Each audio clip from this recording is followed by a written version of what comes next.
जो ST SC EBC और जो छात्र प्रतियोगिता में जाते हैं, एग्जाम देने जाते हैं बाहर, क्या सरकार की कोई दिलचस्पी? एक तो 11 सालों से रेलवे का एग्जाम नहीं हुआ, खाली भर्ती पड़ा हुआ है, कोई एग्जाम 11 सालों में नहीं हुआ, बैंकिंग की नहीं हुई।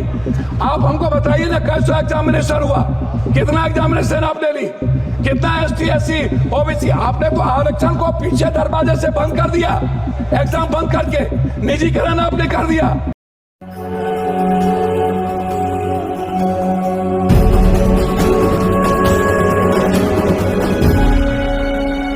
पप्पू यादव जी। मोदी जी, मंत्री जी से पहले आग्रह होगा कि मंत्री जी माइक जी मंत्री जी, पहले तो आप GM और DRM को राजा बना के रखते हैं, MP की कोई वैल्यू नहीं। जब वो क्षेत्र जाते हैं तो वो MP का रेस्पेक्ट नहीं करते, MP को खबर नहीं करते, और उद्घाटन जब कोई रेलवे शुरू होता है तो वहाँ MP का कोई सूद नहीं लेता। दूसरा, कंफर्मेशन के लिए आपके ऑफिस में, आपके DRM ऑफिस में दलाल घूमते हैं, MP के चिट्ठी की कोई वैल्यू नहीं है, कंफर्मेशन नहीं होता है, और MP का सम्मान आपके रेलवे विभाग में कहीं भी नहीं है। RCTC ट्रेन खान पान में आपने RCTC को 4 रुपया में जिस कपड़े की धुलाई थी, RCTC ने उसको 25 रुपया कर दिया।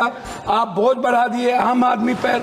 RCTC बड़े रेलवों में खान पान तो दे देती है थोड़ा सा, लेकिन जो गरीब का, जहाँ पर लोअर ट्रेन है, वहाँ का खान पान बहुत ही गलत है। दूसरी तरफ आप महिला डिब्बा पर, आम डिब्बों में आप लगभग डिब्बा नहीं है, लगभग आप आम आदमी के लिए कोई डिब्बा नहीं है।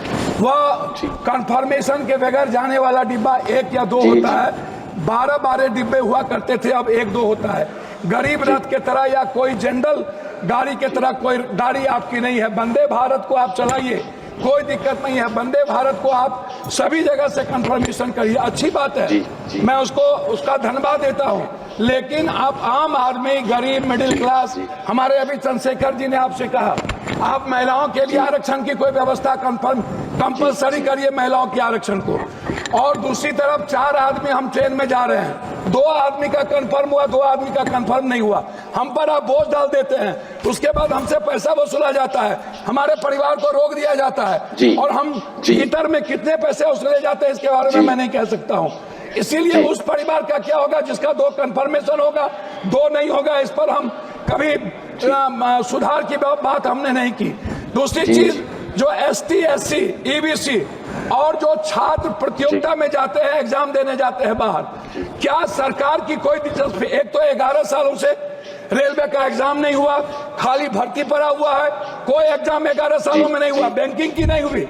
आप हमको बताइए ना, कैसा एग्जामिनेशन हुआ, कितना एग्जामिनेशन आपने ली, कितना ST SC OBC? आपने तो आरक्षण को पीछे दरवाजे से बंद कर दिया, एग्जाम बंद करके निजीकरण आपने कर दिया। और आपसे मेरा 2-3 आग्रह है, आप हमको एक बात आप बताइए, आप विकलांग के लिए क्या व्यवस्था आप कर रहे हैं? विशेष तौर पर महिलाओं के आरक्षण को कंपलसरी की बात मैंने आपसे कही, महिला सुरक्षा को लेकर के भर्ती की बात, ये सबसे ज्यादा और सबसे इंपॉर्टेंट है। आप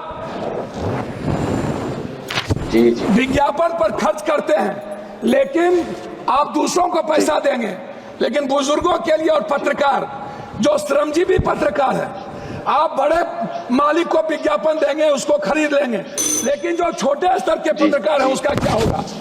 मैं मैडम खत्म करता हूं। यात्री भाड़ा और माल भाड़ा बढ़ाने के बाद भी आपका रेलवे घाटे में क्यों है?